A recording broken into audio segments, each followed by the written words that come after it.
तो नमस्कार दोस्तों, आप देख रहे हैं द तथ्यास। मैं हूं ऋषभ आपके साथ।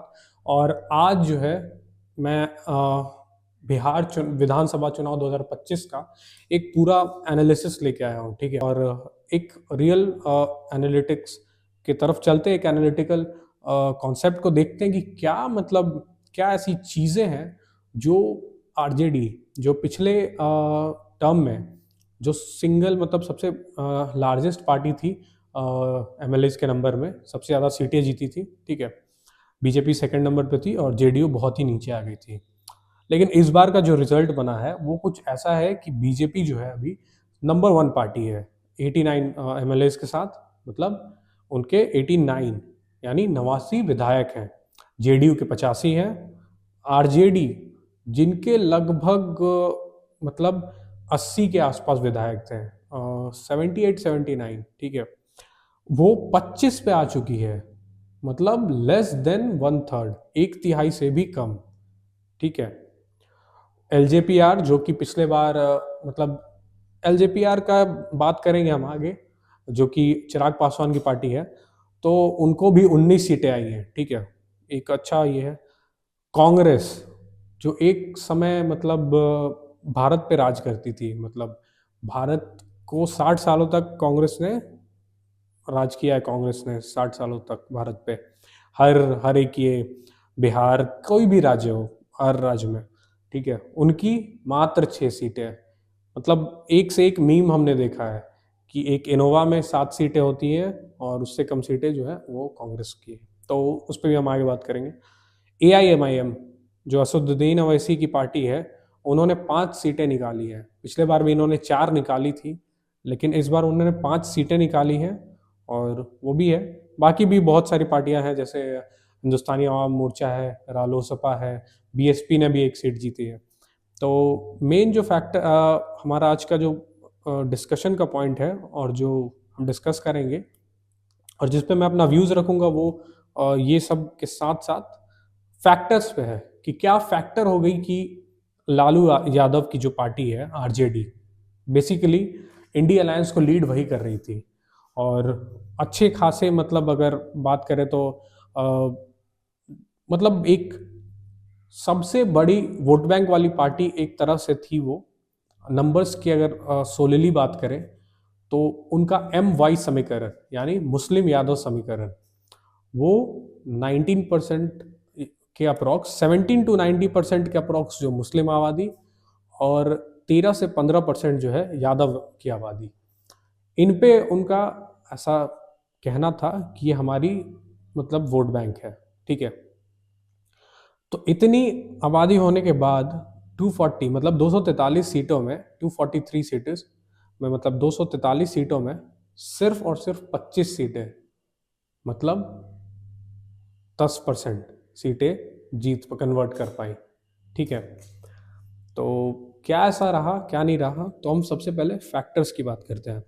सबसे पहले हम बात करते हैं एनडीए के क्या फैक्टर्स रहे इस थंपिंग विक्ट्री के लिए। ठीक है, तो इस थंपिंग विक्ट्री की क्या फैक्टर्स रहे एनडीए के।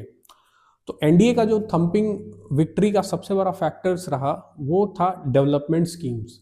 ठीक है, आप कुछ भी ले लो, राशन ले लो, आप नीतीश कुमार जी का जो नल जल योजना ले लो, अभी बहुत सारे फ्रीबीज ले लो, जैसे 125 यूनिट तक की बिजली फ्री, जीविका दीदियों को जो है 10,000 रुपये महीना वो।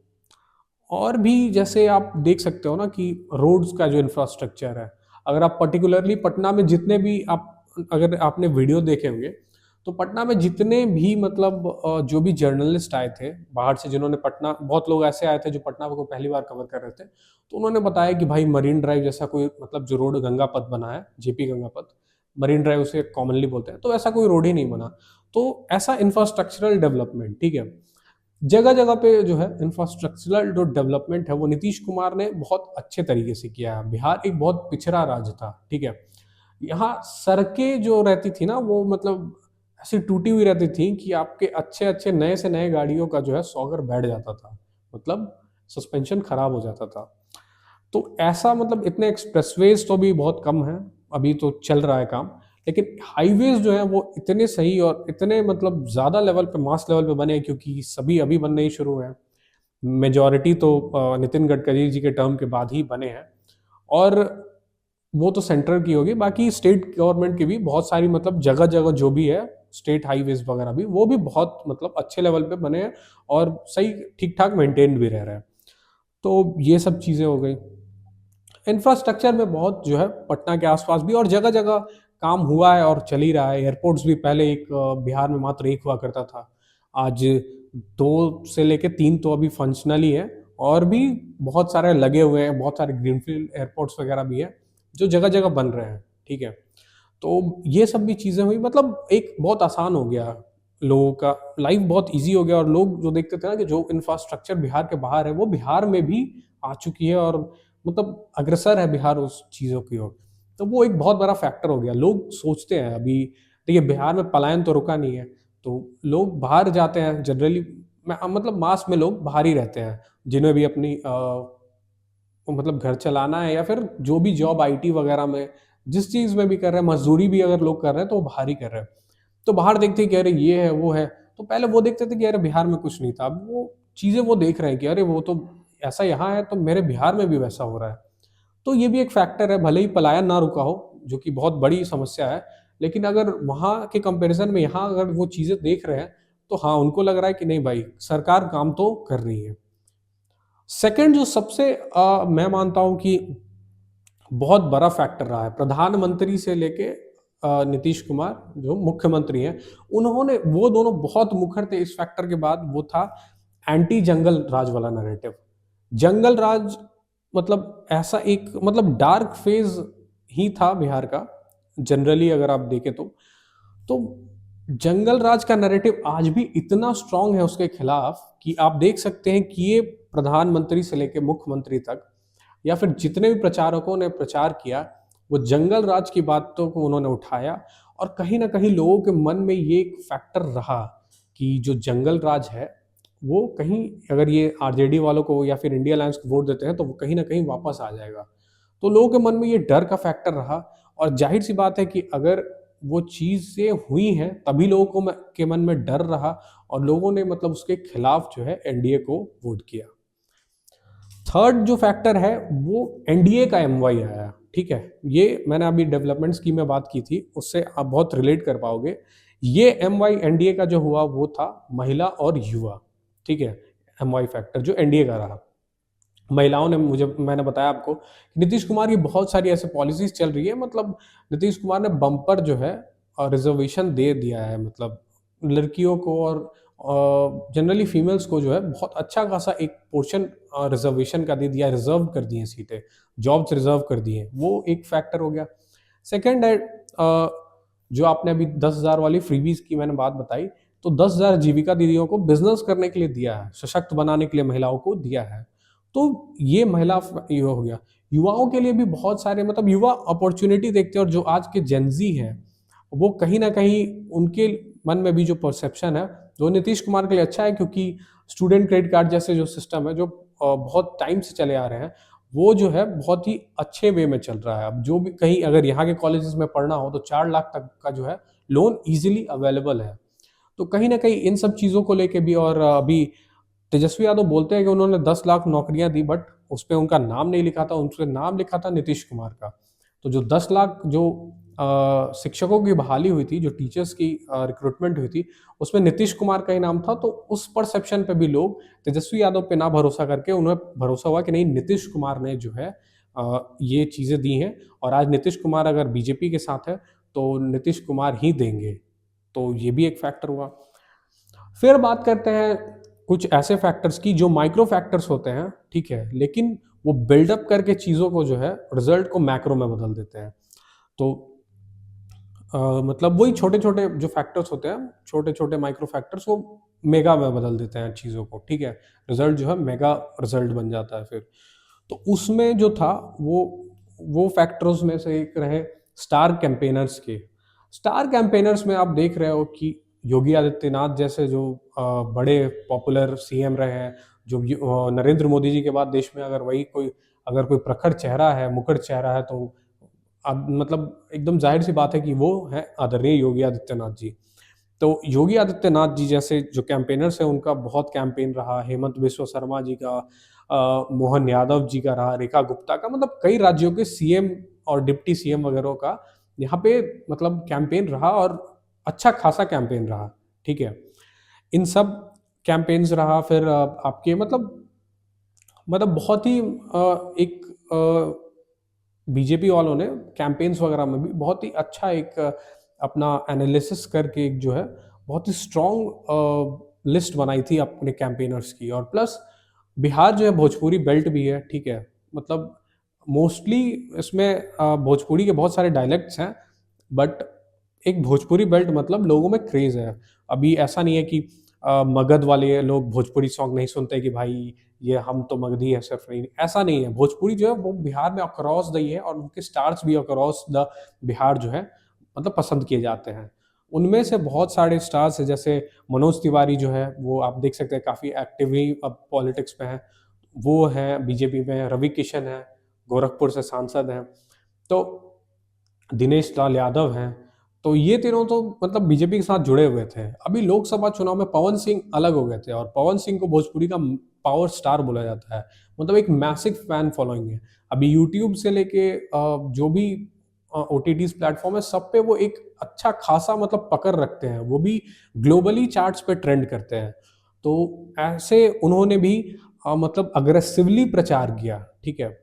अब इन सब फैक्टर्स में से एक अग्रेसिवली अगर प्रचार किया, मतलब डेवलपमेंट का फैक्टर हो गया, लेकिन लोग अगर एक साइड से जिनको डेवलपमेंट नहीं भी समझ में आता है, उनको अगर थोड़ा बहुत ये सब भी समझ में आया कि नहीं भाई, अगर पवन सिंह जैसे लोग या फिर ये मनोज तिवारी जैसे लोग भी ऐसे प्रचार पे भी, जैसे लोग अगर चेहरा देखते भी है योगी आदित्यनाथ जैसे मतलब ऐसे प्रकट चेहरे पे प्रचार कर रहे हैं, तो वो कैंडिडेट जो वहां से लड़ रहा होता है उसको बहुत वेटेज मिल जाता है, ठीक है। क्योंकि बहुत हर तरह की पब्लिक होती है, किसी को चीज़ें समझ में आती हैं, किसी को वैसी चीज़ें समझ में आती है। तो ये काफ़ी मिला जुला रहता है, क्योंकि बिहार की पॉपुलेशन लगभग 13 से 15 करोड़ के बीच में है। तो आप समझ सकते हो कि थोड़ा पिछड़ा राज्य भी रहा है एजुकेशन वगैरह के मामले में, लिटरेसी रेट के मामले में। तो अलग अलग तरीके के लोग रहते हैं, तो अलग अलग तरीके से आप जो है वोटर्स को लुभाने की कोशिश भी करते हैं। तो इसमें एक और फैक्टर अगर हम बात करें, तो वो था जो इनका जो अलायंस था, जो बीजेपी का अलायंस था, एनडीए अलायंस जिसे बोलते हैं, वो बहुत ही मतलब स्ट्रांगली मतलब लड़ा। जब सीटों की बातें खत्म हो गई, उसके बाद एकदम एकजुट होकर लड़ा। एकजुट होकर लड़ने का मतलब होता है कि ऐसा नहीं कि हम लड़ तो साथ में रहे, लेकिन अंदर से कोई ऐसा ये नहीं था कि एक दूसरे के प्रति कोई द्वेष हो, या फिर वोट ट्रांसफर ना हो, ऐसी कुछ चीजें हुई। एकदम बहुत ही अच्छे तरीके से, बहुत ही मतलब फाइन तरीके से जो है वोटों का ट्रांसफर हुआ। जो जेडीयू के वोट से बीजेपी को, एलजेपी को, हमको, आरएलएसपी को, इन सबको मतलब स्मूथली ट्रांसफर हुआ। और स्मूथली ट्रांसफर होने के कारण और एक स्ट्रॉन्ग बॉन्ड होने के कारण अलायंस में भी चीजें बहुत ही अच्छे तरीके से चली, और एनडीए के इस मैसिव फेवर में आई। उसके बाद एक और फैक्टर मैं ऐड करना चाहता हूँ। 2024 में जेपी नड्डा जी ने बयान दिया था कि हमें अब आरएसएस की जरूरत नहीं है। तो आरएसएस ने पुल ऑफ कर लिया था, ठीक है, अपना हाथ खींच लिया था 2024 के चुनाव में। और 2024 का चुनाव था, वो आपने देखा ही कि एनडीए के लिए एक ऐसा मतलब सेटबैक था कि मतलब प्रधानमंत्री जी का जो चेहरा था वो एकदम ऐसा मायूस सा हो गया था। लगा कि जैसे उन्होंने मतलब वो जीत जीत नहीं लग रही थी उन्हें, ठीक है। हमने भी देखा कि वो कोई ऐसी जीत नहीं था। 400 पार का नारा था, और 240 के आसपास, आप 250 के आसपास रह गए। तो 400 पार और 250 और 150 सीटें भाई लोकसभा में बहुत, लोकसभा में 5-10 सीटें बहुत होती हैं, और आप 150 सीटों की बात कर रहे हो जो आप लेके चल रहे थे। तो इस बार क्या था कि आरएसएस से जो है वो टाई अप बहुत सही हो गया था। मतलब जो आरएसएस से फिर इन्होंने अपनी ये की, आरएसएस ने फिर अपना बागडोर संभाला। तो आरएसएस ने बहुत सभाएं की हैं हर विधानसभा में, ठीक है, बहुत ज़्यादा सभाएं की। और वो आरएसएस जब भी फील्डिंग करता है अगर बीजेपी की तरफ से, तो वहाँ सक्सेस एकदम मतलब मिलना एकदम तय ही रहता है, ठीक है। 2024 की बात करें तो 2024 में जो एनडीए से गलती हुई, और जो भी मतलब प्रैक्टिकली जो बीजेपी से गलती हुई, बीजेपी ने उससे बहुत सीख लिया। और सीख लेने के बाद जो है उन्होंने वहीं से काम शुरू किया। और उसका रिजल्ट ये सिर्फ बिहार इलेक्शन नहीं, इससे पहले हम देख चुके हैं कि वो महाराष्ट्र में आपको दिखा, आपको हरियाणा में दिखा, तो ये सब, और फिर दिल्ली में दिखा। दिल्ली भी अब एक अवैध किला हो गया था अरविंद अरविंद केजरीवाल का, तो वहां पे भी दिखा। तो कहीं ना कहीं बीजेपी की सबसे अच्छी बात है जो कि ये चौबीसों घंटे इनकी जो चलते रहती है अपनी जो एनालिसिस की जो है, रिसर्च और एनालिसिस की इनकी जो विंग है, वो चलते रहती है। और इनको फैक्टर्स बनाना अपना आता है, ठीक है।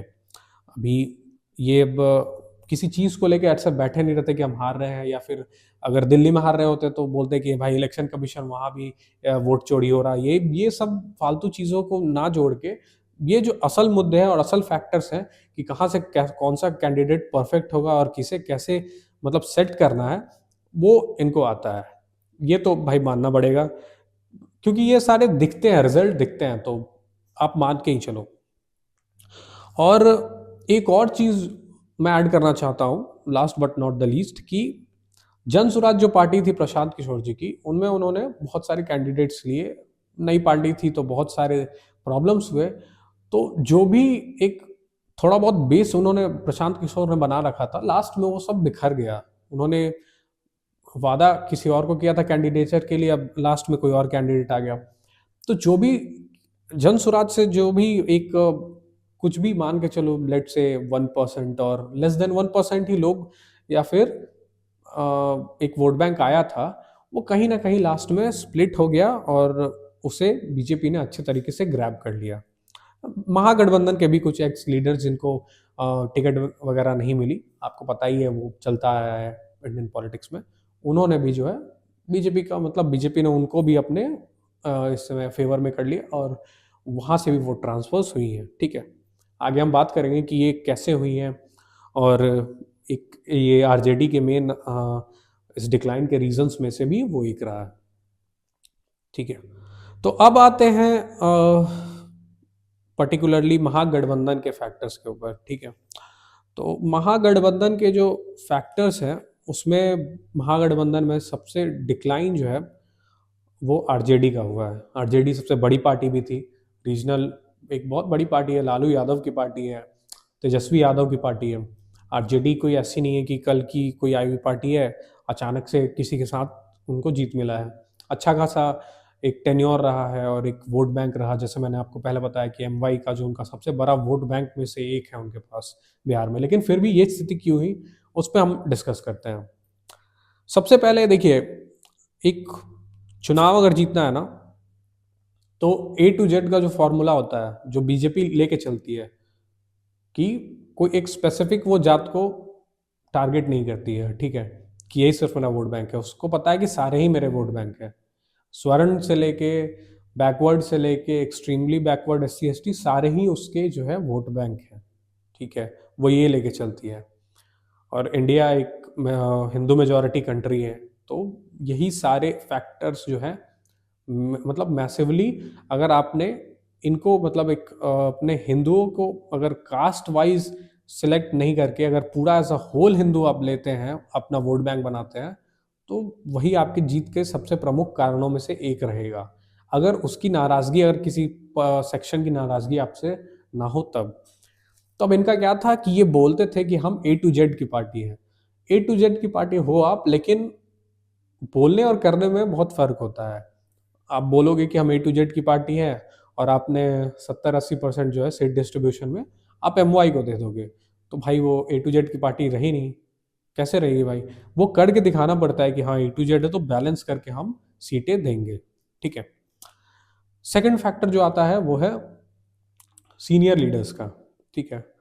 आरजेडी एक पुरानी पार्टी है, जयप्रकाश नारायण जी के जो संपूर्ण क्रांति से शुरू हुई, जो लालू यादव ने भी तय जो इमरजेंसी लगा था उस दौर से निकली हुई पार्टी है। तो ये सिर्फ लालू यादव की बनाई हुई पार्टी नहीं थी, इसमें बहुत सारे लोग थे। जगदानंद सिंह थे, रघुवंश प्रसाद सिंह थे, और बहुत सारे लोग थे जो आज अब्दुल बारी सिद्दीकी हो गए, तस्लीमुद्दीन जैसे लोग हो गए, बहुत लोग थे जो आज आरजेडी के साथ, बहुत लोग तो अब दिवंगत हो गए, और जो बचे हैं वो भी अब आरजेडी से साइडलाइन कर दिए गए हैं, खास करके जगदानंद सिंह जो कि पिछले चुनाव में थे और रिजल्ट अच्छा हुआ था।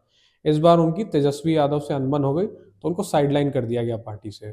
तो अब जब आप अपने सीनियर लीडर्स को, जिनको पता है कि आप क्या है फैक्टर्स है, कैसे जीता जाता है चुनाव, जिन्होंने एक अच्छा खासा टाइम दिया है इस पार्टी को और जिनको नॉलेज जो रखते हैं, उनको अगर साइडलाइन कर दोगे तो भी आपका जो डिक्लाइन वो तय होता है। थर्ड जो है वो एक बहुत ही मतलब ऐसा फैक्टर है जो बहुत ही मतलब लोगों के दिलो दिमाग में चला जाता है, वो है अगर कुछ इमोशनली ऐसा चीज़ हो। अब क्या हुआ कि चुनाव से पहले ही कुछ ऐसा हो जाता है जिसके कारण इनके फैमिली के बीच में रिफ्ट हो जाता है। तेज प्रताप यादव जो लालू यादव के बड़े बेटे हैं, उनको पार्टी और परिवार से दोनों से ही निष्कासित कर दिया जाता है। तो इन सब चीज़ों का जनता के बीच में बहुत अच्छा जो मैसेज नहीं जाता है और वो लगता है कि कहीं न कहीं कुछ तो ऐसा है जो जिसके खुद के परिवार में ऐसा अनबन हो रहे हैं, वो क्या ही मतलब बिहार को या फिर लोगों को लेके चलेगा। तो ये सब चीज़ें भी नेगेटिव इम्पैक्ट डालती हैं। और बहुत बड़े लेवल पे नहीं, लेकिन जैसे मैंने आपको बताया था एनडीए में कि माइक्रो चीज़ें मेगा रिज़ल्ट में बदलती हैं, वैसे ही ये माइक्रो चीज़ें मेगा फेलियर्स में भी बदलती हैं, ठीक है?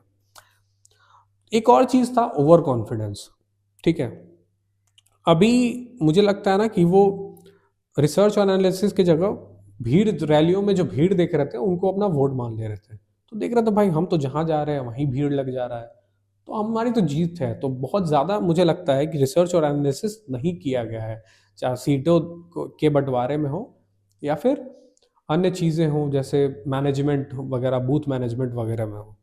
तो मुझे लगता है कि कहीं न कहीं ये ओवर कॉन्फिडेंस में भी चला गया है। क्योंकि एक चीज़ मैं आपको बताना चाहूँगा कि पिछले बार इनकी जो इतनी सीटें आई थी आरजेडी की या फिर इंडी की, अच्छी खासी सीटें आई थी, उसका एक ये फैक्टर था कि एनडीए के साथ एलजेपीआर नहीं लड़ रहा था। जो उस टाइम जो एलजेपी था, लोक जनशक्ति पार्टी, वो नहीं लड़ रही थी। तो उन्होंने जेडीयू की बहुत ज़्यादा वोट, मतलब हर जिन सीटों पे वो लड़ रहा था उनके वोट काटी गई थी और आरजेडी को इसी का फ़ायदा हुआ था। तो कहीं ये तेजस्वी यादव की बहुत ज़्यादा मेहनत नहीं की हुई थी या फिर आरजेडी का बहुत एक्सट्रीमली ऐसा नहीं था कि उन्होंने कुछ ऐसा कर दिया और लोगों ने भरोसा किया। वो कटा मतलब वोट काटा गया था।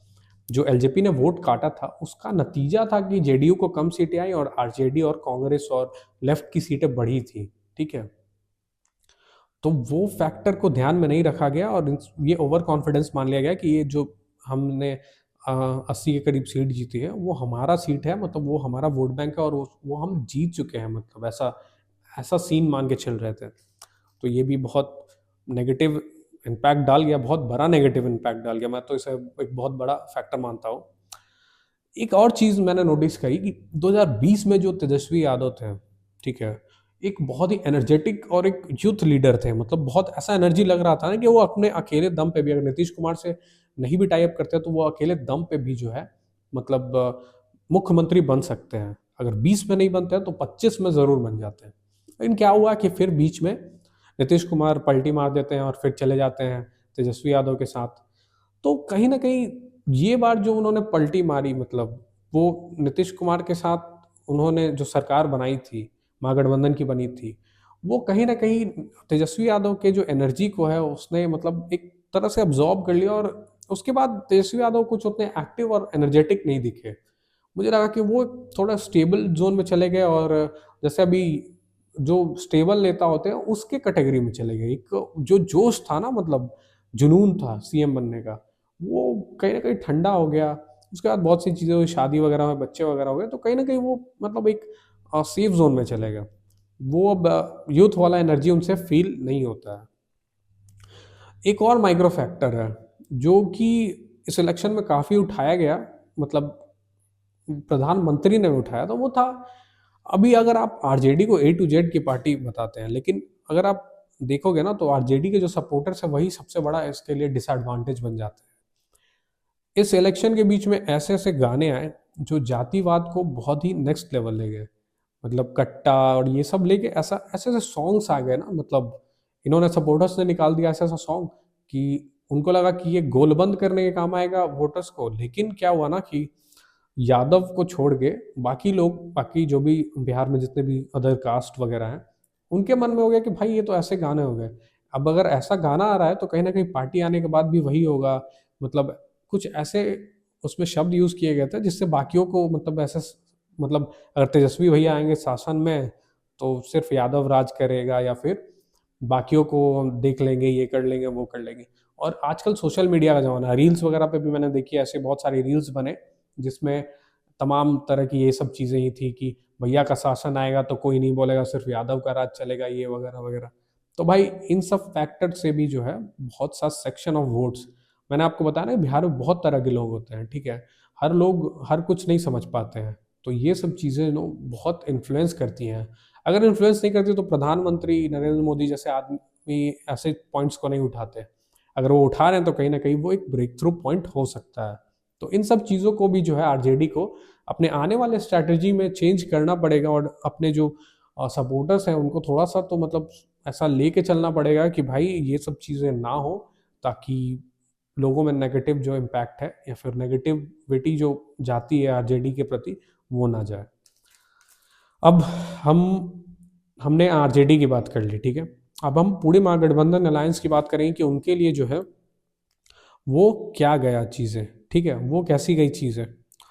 सबसे पहले बात करेंगे, अगर महागठबंधन ही की बात करें तो महागठबंधन एक अलायंस है जिसको पूरे देश में, बिहार में महागठबंधन बोलते हैं और पूरे देश में इंडिया अलायंस बोलते हैं। तो अभी बिहार की बात हो रही है तो बिहार की बात करते हैं कि ये जो अलायंस ही है ना वो बहुत मतलब पुअर अलायंस बोलेंगे इसको, क्योंकि अ, मतलब जब फर्स्ट फेज ऑफ नॉमिनेशन था उससे उसी टाइम के बीच में तक ही डिस्कशन चल रही थी कि कौन कितने सीटों पे लड़ेगा इधर उधर, मतलब कुछ क्लियर सा ही नहीं हो रहा था, ठीक है, क्लियर सा नहीं हो रहा था। तो लोगों लोगों में मतलब बहुत सारे कैंडिडेट्स को बहुत लेट सीटें मिली, तो प्रिपरेशन में भी आप समझ सकते हो कि इधर उधर हो गया मामला। कांग्रेस जो है हावी हुई हुई थी कि हम इतने सीटों पे लड़ेंगे तो लड़ेंगे ही, तो इन सब पेचों में फंसे हुए बहुत मतलब एक हॉच पॉच सा क्रिएट हो गया, ठीक है। सेकंड है कांग्रेस के साथ ही अलायंस करना। जी हाँ, अगर आप देखें कि अगर कांग्रेस के साथ अगर आप अलायंस कर रहे हो तो कांग्रेस जो है ना वो ऐसे ऐसे मुद्दे उठा रही है, वोट चोरी, राफेल चोरी, चोर, मतलब जनता को ये चीज, मतलब मुझे समझ नहीं आ रहा कांग्रेस ऐसी मतलब कुछ अपनी बैस्टन को स्ट्रांग करने के अलावा ये सब ऐसे मुद्दे उठा रही है जिसका जनता मतलब पिछले मैं 10 साल से देख रहा हूँ, जनता कोई मतलब एक एक पॉजिटिव सिंगल पॉजिटिव रिस्पॉन्स नहीं है। लेकिन फिर भी मतलब एक ऐसा होता है ना कि एक अपनी डफली अपना राग है वही चल रहा है, डफली बजाया जा रहा है, कोई सुनने वाला नहीं, खुद की बजाया जा रहा है। तो ऐसे के साथ ना मुझे लगता है कि जो भी लोग अगर इंटरेस्टेड भी होंगे तो वो देख रहे हो भाई इनके साथ कांग्रेस लड़ रही है और इनका कुछ होना जाना है नहीं। तो मुझे लगता है कि अगर ये लोग अलग अलग लड़ते तो भाई आरजेडी को ज्यादा सीटें आ सकती थी, कांग्रेस के साथ जाने से इनको नुकसान हुआ है, ठीक है। एक और फैक्टर की बात करते हैं, AIMIM जो असदुद्दीन ओवैसी की पार्टी है वो अलग लड़ रही थी, उनको साथ अगर लेते तो जो इनका MY फैक्टर में जो M फैक्टर है, मुस्लिम फैक्टर है, वो इनके साथ इंटैक्ट रहता। लेकिन मैंने बहुत सारी सीटों पे देखी है कि AIMIM को एक सेक्शन ऑफ अच्छा खासा वोट परसेंटेज मिला है जिससे वो सीट जो डिफरेंस उसको जो मतलब जो उस कैंडिडेट को मिला वो डिफरेंस जो है वो जीत हार के डिफरेंस से ज़्यादा था। तो AIMIM ने भी अच्छा खासा मुस्लिम वोट की सेंधमारी की है या महागठबंधन की, ठीक है। मैनिफेस्टो की बात करें तो मैनिफेस्टो भी जो इनका था वो कुछ ज़्यादा हो गया था, ठीक है। ऐसा कुछ मैनिफेस्टो में आप बोलो कि हाँ रोजगार दे देंगे, ये कर देंगे, तो लोग मान भी लेते हैं। इन्होंने क्या बोला, पहले इन्होंने बोला कि हम एक मतलब हर एक फैमिली को बिहार से उनके घर में एक सरकारी नौकरी देंगे। बिहार में लगभग पौने 2 करोड़, पौने 3 करोड़, मतलब 2.75 करोड़ फैमिलीज हैं। तो आप 2.75 करोड़ जॉब आप देने की बात कर रहे हो, वो एक मतलब सीरियसली एक सच में एक बहुत ही मतलब ओवर द हेड वाली बात हो गई। उसके बाद ये तो हो गया, इसी पे लोग समझ गए थे कि भाई ये तो कल्याण होने वाला है, ये होने वाला नहीं है। उसके बाद कुछ कुछ ऐसे ही बयान आ गए थे कि हमारी सरकार आएगी तो आपके घर में शादी होने लगेंगे, बच्चे होने लगेंगे, मतलब एक उनका बोलने का मतलब था तेजस्वी यादव का कि आप खुशहाली से जी पाओगे, नौकरी वगैरह मिल जाएगी तो स्टेबल हो जाओगे। लेकिन देखिए, जो आप बात बोलते हैं उसका परसेप्शन वही निकल के आए, ये हमेशा नहीं होता है। और कहीं ना कहीं ये सारे परसेप्शन जो है ना वो उल्टा पड़ गए मतलब इन पे, तो ये भी कारण रह गए। और last but not the least एक और रीजन है, फ्रेंडली फाइट्स बहुत सारी सीटों पे कुछ कुछ पे हो गई। तो भाई अगर आप देख रहे हो लोग जो है ना बिहार का, आपको मैंने पहले ही सबसे पहले ही शुरू में बताया था कि लोग बेवकूफ़ नहीं है, ठीक है। मतलब ऐसा बेवकूफ़ नहीं है कि वो पॉलिटिक्स को ना समझ पाए। तो वो लोगों ने देखा कि भाई जो जनता है वोट देने वाली, उन्होंने देखा कि भाई ये फ्रेंडली फाइट क्या हो रहा है। मुकेश सहनी है, कांग्रेस है, आरजेडी है, ये लोग सब एक साथ लड़ रहे हैं और ये इनके दो दो प्रत्याशी उतरे हुए हैं। तो ये कंफ्यूजन क्रिएट कर देता है वोटर्स में। और ये भी कहीं ना कहीं आजकल सोशल मीडिया का जमाना है, तो ट्रॉल्स वगैरह और हर पार्टी अपना अपना कुछ ना कुछ परसेप्शन और प्रोपेगेंडा चलाते रहती है, तो ये सब चीज़ें जो है डैमेज करती हैं। क्योंकि सोशल मीडिया ऐसा नहीं है कि 243 जो विधानसभा सीटें हैं उस पर एक दो में ही है, अगर वायरल होती है तो पूरे बिहार और पूरे इस रीजन में ही वायरल हो जाती है। तो लोग ये सब चीज़ें भी परसेप्शन जो है क्रिएट और बिल्ड करने में मदद करती हैं, ठीक है। अब बात करते हैं एक और फैक्टर की थी। अ, ये भी एक छोटा फैक्टर ही है, बहुत ज़्यादा बड़ा नहीं है, बट हाँ डैमेज बड़ा तो दे गया भाई, ये भी नोटिस करने वाले है। तेज प्रताप यादव जो अलग हुए, ठीक है।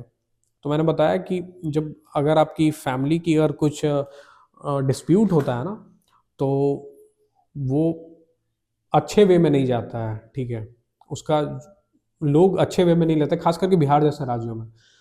तो ये तो अलग ही बात थी। दूसरी बात ये रही कि जो उनकी जनशक्ति जनता दल थी, जेजेडी थी, वो भी उन सब सीटों पे उन्होंने ऐसे ऐसे कैंडिडेट उतार दिए जो जहाँ पे यादव का जो बेल्ट था, वोट शेयर था, वहाँ पे उन्होंने भी यादव कैंडिडेट उतार दिए और उन्होंने भी अच्छा खासा अपना प्रचार प्रसार किया। और कहीं ना कहीं हर जगह से उन्होंने भी स्पेशली आरजेडी और कांग्रेस का जो है वोट काटा। तो इन सब फैक्टर्स को मिला के मतलब एक ऐसा कॉकटेल बना जिसने एनडीए को एक प्रचंड बहुमत और महागठबंधन को एक रियलिटी चेक दे दिया।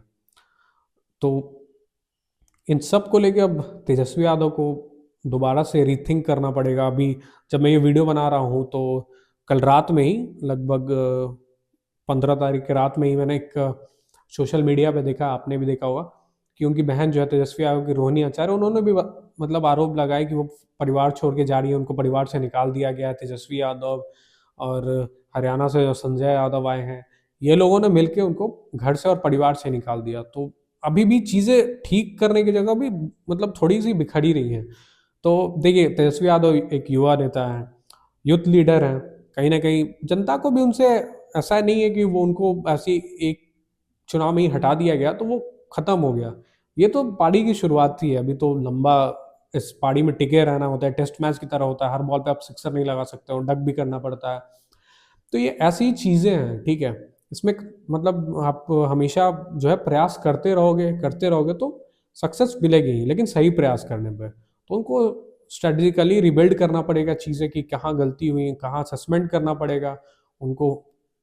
बहुत ज़्यादा जो ओवर कॉन्फिडेंस और वैसी चीज़ें थे उनसे हट के, क्योंकि सेंधमारी उनके एमवाई जो वो लेके चल रहे थे ना, वो एमवाई में सेंधमारी हो चुकी है। अगर एमवाई अगर इंटैक्ट रहता तो उनको इतनी मतलब उनकी बुरी स्थिति तो नहीं होती, 25 सीटों पे तो नहीं आते वो, ठीक है। अगर गया से गया भी तो 50-55 सीट्स तो मिनिमम आनी थी। मैंने भी प्रेडिक्शन की थी कि इस बार आरजेडी की जो है वो खराब रहेगी, लेकिन अंडर 50 रह गए भाई, आरजेडी 25 पे हो गए। तो बहुत ही बुरा रिजल्ट रहा ये, ठीक है। अब इसके बाद होगा एनालिसिस, अभी वो तेजस्वी यादव आरजेडी वाले और महागठबंधन वाले सब बैठ के करेंगे अपना, उनका ये सब है। अभी बीजेपी बहुत खुश है, उनको थंपिंग विक्ट्री आ गई। जेडीयू को भी जो उनका सीट लॉस्ट मतलब जो रीगेन करने में उनको बहुत सही मतलब रीगेन उन्होंने कर लिया। तो अभी एक और फैक्टर की हम बात करेंगे, जन स्वराज पार्टी प्रशांत किशोर की। वो आए, उन्होंने 3-4 साल पूरा मेहनत किया, पूरा मतलब सोशल मीडिया का तो मतलब इतना इस्तेमाल उन्होंने किया। उन्होंने शायद 10-10 हज़ार रुपये दिए थे, मतलब बहुत सारे रिक्रूट किए थे उन्होंने कि 10-10 हज़ार रुपये हम आपको देंगे, आपको बस ये जो हमारा वीडियो है या रील्स है उसको रिपोस्ट करते रहना, फिर व्यूज़ बढ़ेंगे तो और पैसे देंगे। तो इन्होंने किया और ये बहुत ही अच्छा, मतलब बहुत ही एक वायरल फैक्टर रहा। सोशल मीडिया पे उनका डंका बज रहा था और उन्होंने कंटेंट भी ऐसे-ऐसे दिए थे ना, मतलब सोशल मीडिया पे, जो स्ट्रेट हिट कर रहे थे, चाहे बीजेपी हो, चाहे आरजेडी हो, सबको, मतलब जो भी इनके अपोज़िशन में था उसको प्रॉपर हिट कर रहे थे और लोगों का रिस्पॉन्स भी बहुत अच्छा था सोशल मीडिया पे। लेकिन सोशल मीडिया पे और जो ग्राउंड पे है, वो मैच नहीं कर पाया।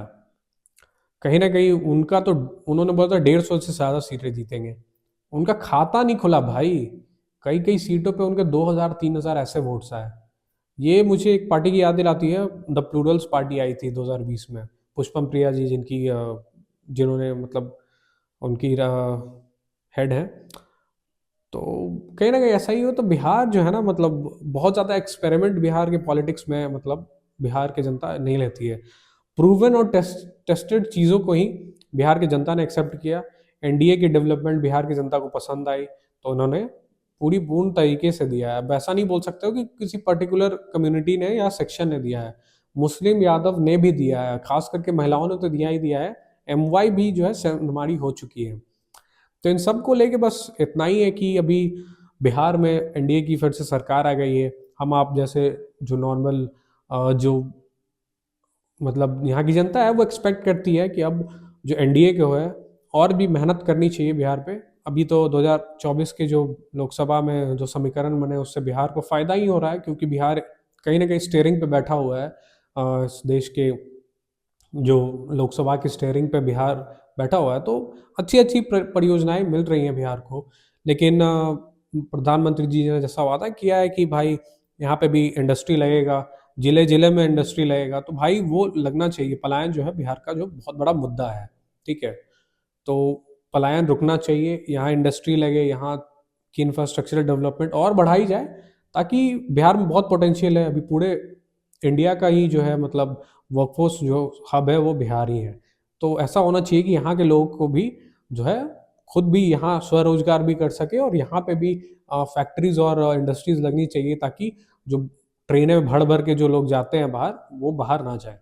बाकी यही कुछ था मेरा विश्लेषण, एनालिसिस इस पूरे जो बिहार की जो रिजल्ट आया है, बिहार विधानसभा 2025 का रिजल्ट है उसके ऊपर। आशा है आपको वीडियो पसंद आई हो।